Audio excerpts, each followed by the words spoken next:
നമ്മൾ ഡിസ്കസ് ചെയ്യുന്ന ടോപ്പിക് ഉഭയേന്ദ്രിയം. അതായത് ജ്ഞാനേന്ദ്രിയത്തിൻ്റെയും കർമ്മേന്ദ്രിയത്തിൻ്റെയും ഫങ്ഷൻസ് ഒരുപോലെ ചെയ്യുന്നു. അതുകൊണ്ടാണ് ഉഭയേന്ദ്രിയം, ബോത്ത് എന്നുള്ള അർത്ഥത്തിൽ ഉഭയേന്ദ്രിയം എന്ന പേര് വന്നത്. ഉഭയാത്മകം മനഃ, മനസ്സാണ് ഉഭയേന്ദ്രിയമായിട്ട് പറയുന്നത്. Mana is known as Ubhendriya for performing functions of Jnanendriya and Karmendriya. It carries perceived knowledge to Atma for confirmation. അതായത് മനസ്സാണ് ഉഭയേന്ദ്രിയം എന്ന് പറയുന്നത് because it performs the functions of ജ്ഞാനേന്ദ്രിയ ആൻഡ് കർമ്മേന്ദ്രിയ. ജ്ഞാനേന്ദ്രിയത്തിൻ്റെയും കർമ്മേന്ദ്രിയത്തിൻ്റെയും ഫങ്ഷൻസ് അത് പെർഫോം ചെയ്യുന്നു. മാത്രമല്ല അത് നോളേജ് ക്യാരി ചെയ്തിട്ട് ആത്മാവിലേക്ക് അത് ട്രാൻസ്ഫർ ചെയ്യുന്നു ഫോർ കൺഫർമേഷന് വേണ്ടിയിട്ട്. So, Ubhayatmagam Manaha, Mana is known as Ubhendriya for performing functions of Jnanendriya and Karmendriya. It carries perceived knowledge to Atma for confirmation. അതിനുശേഷം ഡെഫിനിഷൻ ആണ് വരുന്നത്. സുഖാദ്യ ഉപലബ്ധി സാധനം ഇന്ദ്രിയം മനഃ.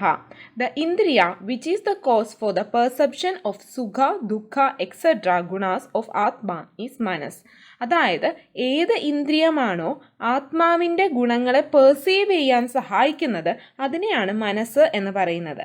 ദ ഇന്ദ്രിയ which is the cause for the perception of സുഖ ദുഃഖ etcetera that is ഗുണാസ് of ആത്മാ is മനസ്സ്. ആത്മാവിൻ്റെ ഗുണങ്ങളാണ് സുഖം ദുഃഖം എന്നൊക്കെ പറയുന്നത്. അപ്പം ഈ സുഖദുഃഖാദി ഗുണങ്ങളെ പെർസീവ് ചെയ്യാൻ സഹായിക്കുന്ന ഇന്ദ്രിയമാണ് മനസ്സെന്ന് പറയുന്നത്. The Indriya which is the cause for the perception of Sukha, Dukkha, etc. gunas of Atma is Manas. സുഖാദ്യ ഉപലബ്ധി സാധനം ഇന്ദ്രിയം മനസ്സ്. അതായത് സുഖാദികളെ ഉപലബ്ധമാക്കുന്ന സാധനം എന്താണോ, ആ ഒരു മീഡിയം എന്താണോ അതിനെയാണ് മനഃ എന്ന് പറയുന്നത്. നെക്സ്റ്റ് ഉപേന്ദ്രിയത്തിൻ്റെ സ്വരൂപമാണ് മനസ്സിൻ്റെ. നിത്യമാണത്, എപ്പോഴും നിലനിൽക്കുന്നതാണ്, ഏകമാണ്, അണുവാണ്, വളരെ ചെറുതാണ്, ഹൃദയസ്ഥിതമാണ്, സർവദേഹവ്യാപക, സർവദേഹത്തും വ്യാപിച്ചു കിടക്കുന്നതാണ്, അതീന്ദ്രിയമാണ്, ഇന്ദ്രിയ ജ്ഞാനഗ്രാഹകമാണ്, ഇന്ദ്രിയങ്ങളുടെ ജ്ഞാനം ഗ്രഹിക്കാൻ പറ്റുന്നതാണ്, അതീന്ദ്രിയമാണ്, എല്ലാ ഇന്ദ്രിയത്തിലും വലുതാണ്, ഹൃദയസ്ഥിതമായിട്ടാണ് അത് കിടക്കുന്നത്. അപ്പം ഇത്രയൊക്കെയാണ് സ്വരൂപമായിട്ട് പറയുന്നത്. നിത്യം, ഏകം, അണു, ഹൃദയസ്ഥിതം, സർവദേഹവ്യാപകം, അതീന്ദ്രിയം, ഇന്ദ്രിയ ജ്ഞാനഗ്രാഹകം. It receives the knowledge of one indriya at once due to ഏകത്വ ആൻഡ് അണുത്വ ലക്ഷണം. അതായത് മനസ്സിന് ഒത്തിരി മൾട്ടി ടാസ്കിംഗ് ഒന്നും ചെയ്യാൻ പറ്റില്ല. കാരണം മനസ്സ് അത്രയും അണുവാണ്, അതുകൊണ്ട് തന്നെ ഏകത്വം ഉള്ളതുകൊണ്ട് ഒരു കാര്യം ഒരു സമയത്ത് മാത്രമേ ചെയ്യാൻ പറ്റുള്ളൂ. It receives the knowledge of one ഇന്ദ്രിയ അറ്റ് വൺസ് ഡ്യൂ ടു ഏകത്വ ആൻഡ് അണുത്വ ലക്ഷണം. അപ്പം നമ്മൾ പറയും നമുക്ക് അങ്ങനെയൊന്നുമല്ല, മൾട്ടി ടാസ്കിംഗ് ഒക്കെ ചെയ്യാൻ പറ്റുമെന്ന്. പക്ഷേ മനസ്സ് അത്രയും അണുവാണ്. അപ്പം ഒരു സാധനം ഒരു വസ്തു നമ്മൾ ചെയ്തതിന് ശേഷമാണ് നമ്മൾ അടുത്ത ചെയ്യുന്നത്. അപ്പം അത്രയും അടുത്തടുത്ത് നിൽക്കുന്നതുകൊണ്ട് നമ്മൾ അറിയാതെ പോകുന്നതാണ്. അറ്റ് വൺസ് ഒരു സമയത്ത് നമുക്ക് ഒരു കാര്യത്തിൽ മാത്രമേ കോൺസെൻട്രേറ്റ് ചെയ്യാൻ പറ്റുള്ളൂ. ഒത്തിരി കാര്യങ്ങൾ നമ്മൾ ചെയ്യുവാണെങ്കിൽ ഏതെങ്കിലും ഒരു കാര്യത്തിനായിരിക്കും നമ്മൾ ഫോക്കസ് കൊടുത്തിട്ടുണ്ടാവുക.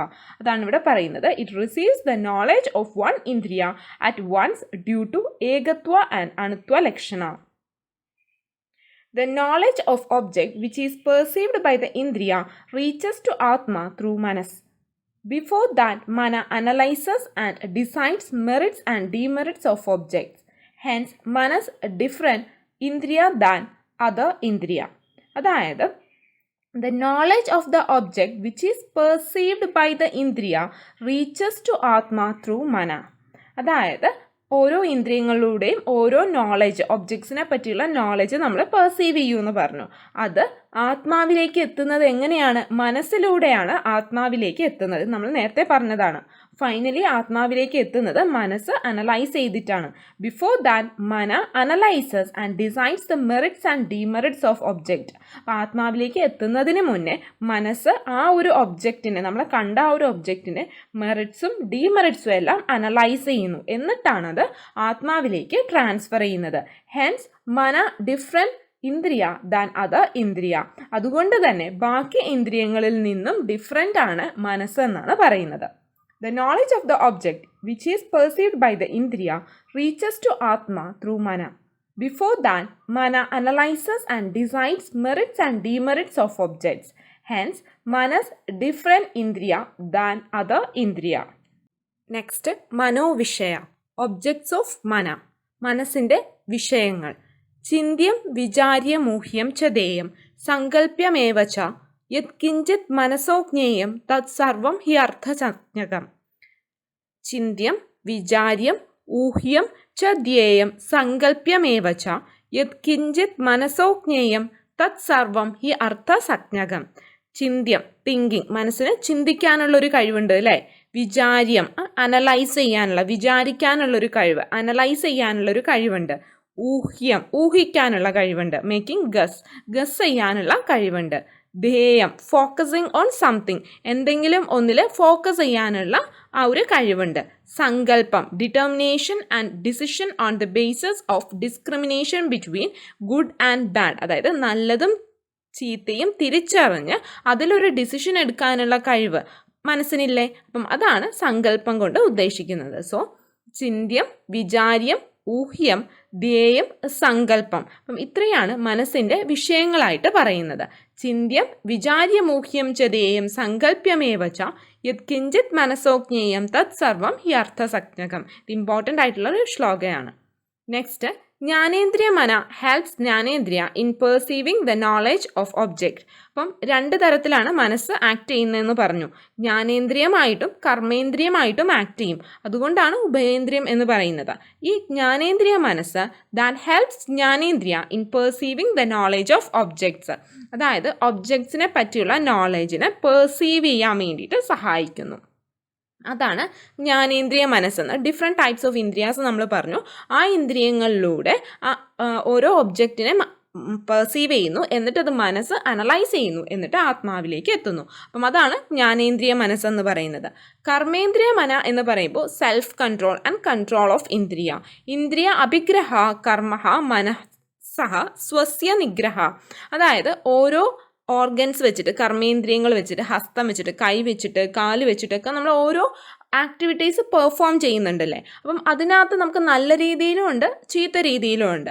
അപ്പം നമ്മുടെ മനസ്സാണ് അത് ഡിസൈഡ് ചെയ്യുന്നത്. അപ്പം ഒരാളെ തന്നെ നമ്മൾ കാശ് വാങ്ങുന്നു, കൈക്കൂലി വാങ്ങുന്നു, കാശും വാങ്ങാം കൈക്കൂലിയും വാങ്ങാം. അപ്പം അത് ഒരെണ്ണം ഗുഡാണ്, ഒരെണ്ണം ബാഡാണ്. അപ്പം നമ്മുടെ മനസ്സാണത് അനലൈസ് ചെയ്യുന്നത്. അപ്പം മനസ്സ് എങ്ങനെ അനലൈസ് ചെയ്യുന്നു, ഗുഡാണോ ബാഡാണോ. ചിലപ്പം ബ്രൈബ്, അതായത് ഈ ഒരു കൈക്കൂലി വേണ്ട എന്ന് പറയും, അത് സെൽഫ് കൺട്രോൾ ആണ്. അല്ലെങ്കിൽ കൺട്രോൾ ഓഫ് ഇന്ദ്രിയമാണ്. നമ്മൾ ആ ഹസ്തം എന്ന ഒരു ഇന്ദ്രിയത്തെ നമ്മൾ കൺട്രോൾ ചെയ്യുന്നതാണ്. അതിൻ്റെ കാര്യം എന്താണ്, മനസ്സാണ് അതിനെ സഹായിക്കുന്നത്. അപ്പം അതാണ് കർമ്മേന്ദ്രിയ മനസ്സിൻ്റെ ഫംഗ്ഷൻ എന്ന് പറയുന്നത്. ഇന്ദ്രിയ അഭിഗ്രഹ കർമ്മ മനസ്സഹ സ്വസ്യ നിഗ്രഹ, self control and control of ഇന്ദ്രിയ, ഇതാണ് കർമ്മേന്ദ്രിയ മനസ്സിൻ്റെ ഫംഗ്ഷൻ എന്ന് പറയുന്നത്.